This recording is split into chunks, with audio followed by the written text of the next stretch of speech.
আসসালামু আলাইকুম, সবাইকে শুভেচ্ছা জানাচ্ছি আমাদের পরমাণু মডেল এবং নিউক্লিয়ার পদার্থবিজ্ঞান অধ্যায়ের পঞ্চম লেকচারে। তো এই লেকচারে আজকে আমরা পড়ব অবক্ষয় ধ্রুবক কী, অবক্ষয় ধ্রুবকের সংজ্ঞা এবং অবক্ষয় ধ্রুবক থেকে আমরা কি বের করতে পারি। এরপরে আমরা পড়ব অর্ধায়ু, এরপরে আমরা পড়ব গড়ায়ু। তো এই টপিকগুলো আমরা একটু পড়ব, পড়ার পরে আমরা টুকটাক কিছু ম্যাথ পড়ব। আচ্ছা, তো আমরা টপিকে ফিরে আসি। তো অবক্ষয় ধ্রুবক বা ক্ষয় ধ্রুবক, অবক্ষয় ধ্রুবক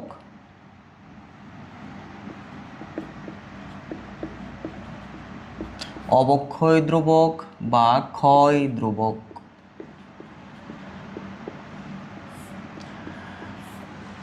এখন আমরা সূত্র কিন্তু এটা আমরা বের করছিলাম, dn ডিভাইডেড বাই dt সমান মাইনাস ল্যামডা ইন্টু n। এখন আমরা যদি ল্যামডা বের করি, জাস্ট ল্যামডা সূত্রটা, সেটা হবে minus dn divided by dt divided by n। আচ্ছা, এই অংশটুকুকে কি বলতে পারি আমরা?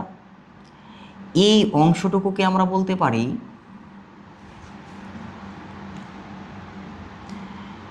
যে কোনো মুহূর্তের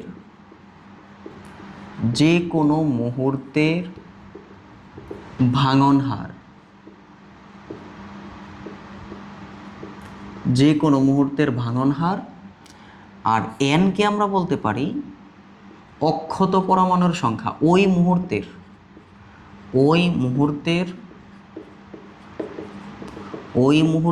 অক্ষত পরমাণুর সংখ্যা।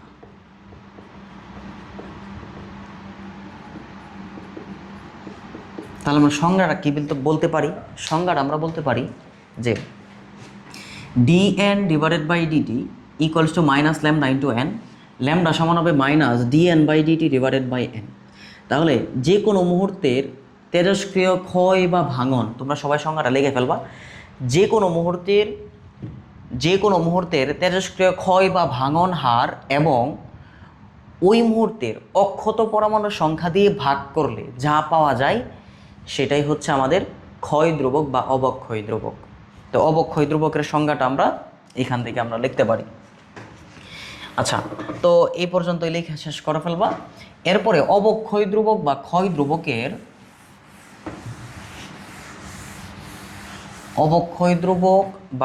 ধ্রুবকের সংজ্ঞাটা শেষ করার পরে আমরা যেটা পড়বো এটা হচ্ছে অর্ধায়ু।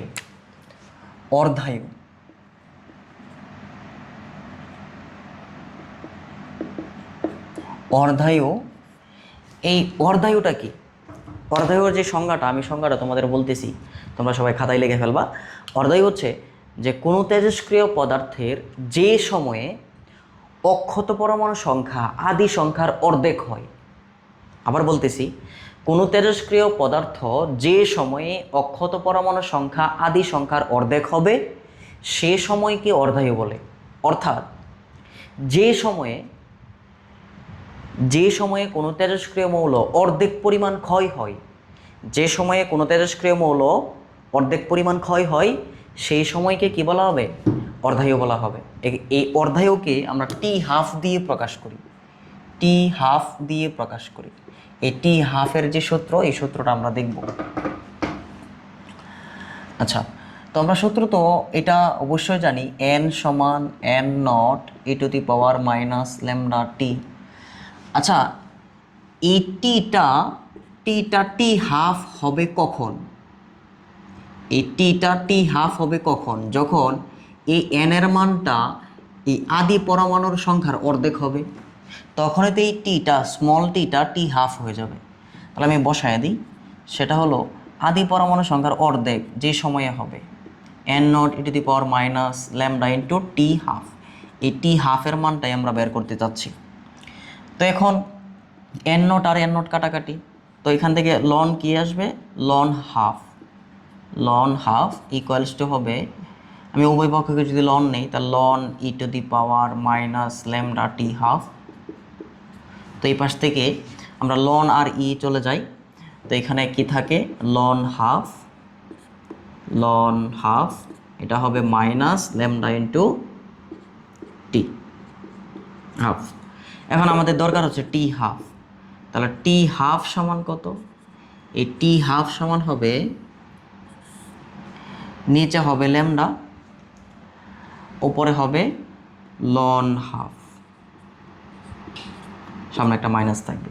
তো এখান থেকে যে মানটা আসবে সেটা হচ্ছে টি হাফ সমান, টি হাফ সমান হচ্ছে মাইনাসে মাইনাসে প্লাস হয়ে যাবে, এখান থেকে আসবে 0.0693 ডিভাইডেড বাই ল্যামডা। তো এই মানটা আসবে তোমার অর্ধায়ু। এখন এটাকে তুমি আরেকভাবে বলতে পারো, কিভাবে বলতে পারি? যে ল্যামডা সমান কত বলতে পারি? ল্যামডা সমান আমরা বলতে পারি 0.693 ডিভাইডেড বাই টি হাফ। যদি অর্ধায়ু দেওয়া থাকে তাহলে তুমি অবক্ষয় ধ্রুবক বা ক্ষয় ধ্রুবক বের করে ফেলতে পারবা এখান থেকে। আবার যদি ক্ষয় ধ্রুবক বা অবক্ষয় ধ্রুবক দেওয়া থাকে তাহলে তুমি টি হাফ বা অর্ধায়ু মানটা বের করে ফেলতে পারবা। তো এটা হচ্ছে অর্ধায়ুর সূত্র। এই অর্ধায়ুর সূত্রগুলো খুবই দরকার আমাদের ম্যাথ করার জন্য। এরপরে আমরা যেটা পড়বো এটা গড়ায়ু, গড়ায়ু পড়বো। তো সবাই কিন্তু নোট করে ফেলবে, এগুলো সব কিছুই নোট করতে হবে, নোট ছাড়া কিন্তু হবে না।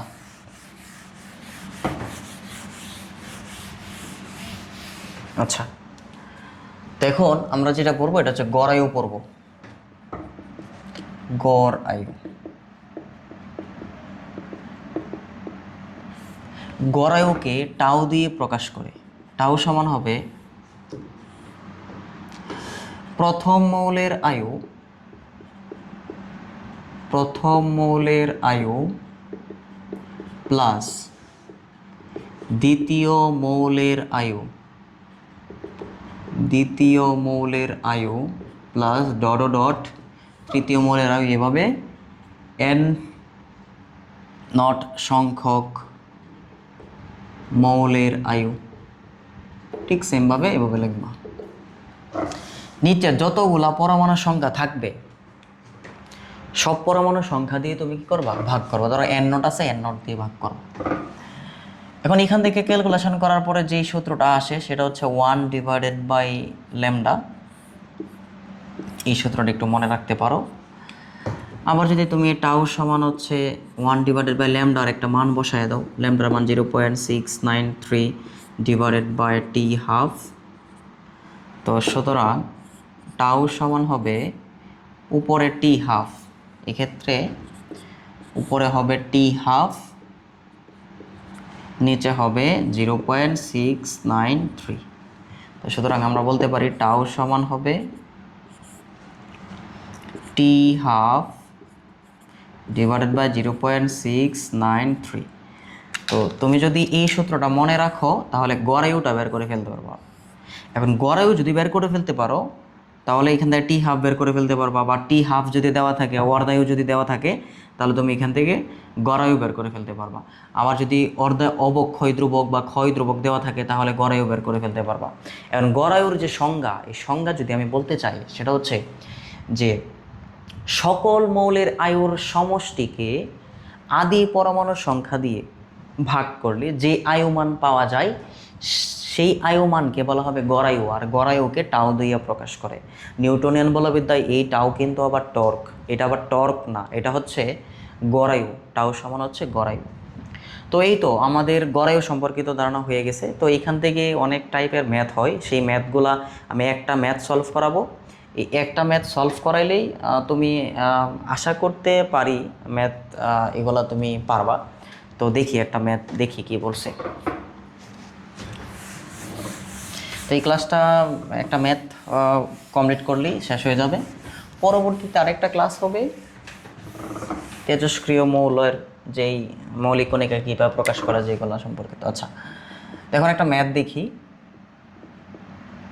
এই ম্যাথ হচ্ছে রেডনের অর্ধায়ু,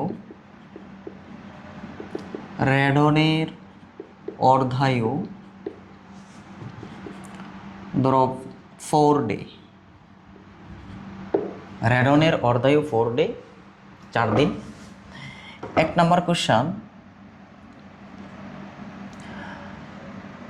কত সময়ে এর আদি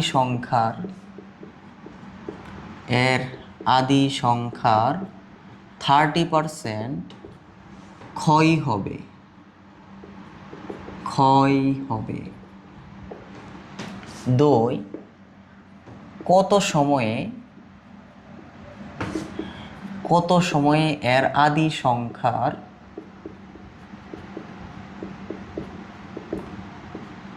30% অক্ষত থাকবে।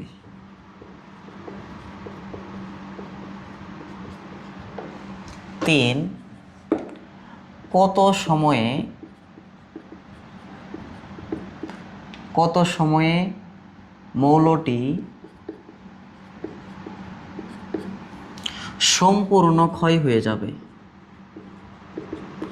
সম্পূর্ণ ক্ষয় হয়ে যাবে। তো এই 3টা কোশ্চেন তোমাকে সলভ করতে হবে। তুমি যদি এই 3টা কোশ্চেন সলভ করে ফেলতে পারো তো আশা করা যায় এই টাইপের ম্যাথগুলো তুমি সলভ করে ফেলতে পারবা। তো এখন এই 3টা টাইপের সলভ আমরা নেক্সট ক্লাসে ইনশাল্লাহ সলভ করব। তো আজকের ক্লাসটা এই পর্যন্তই। সবাইকে ধন্যবাদ। নেক্সট ক্লাস দেখার জন্য আমন্ত্রণ রইল।